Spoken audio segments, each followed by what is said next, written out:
सृजन शक्ति संस्कार बसलता नारी के उत्थान में।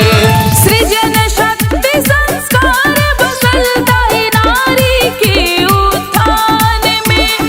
मिथिला के घर घर के बेटी वैदेही सम्मान में। वैदेही सम्मान में। वैदेही सम्मान में। वैदेही सम्मान में।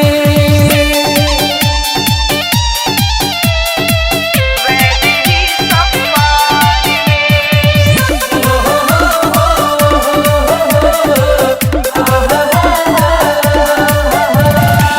लोक संस्कृति पर्व त्योहारक सदिखन भेट मांजता। मिथिला के संस्कारक होय छै कोटि कोटि बखानता। कोटि कोटि बखानता। कोटि कोटि बखानता। गौरव बनल जे मिथिला के। गौरव बनल जे मिथिला के ओहि मैथिल के गुणगान में। मिथिला के घर घर के बेटी वैदेही सम्मान में।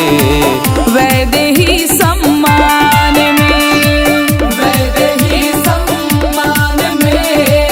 वैदेही सम्मान में। वैदेही सम्मान में।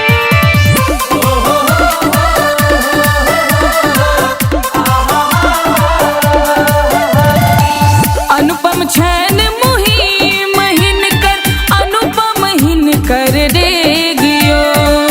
अनुपम बात जे जनक लली के रखने एखनो टेक यो।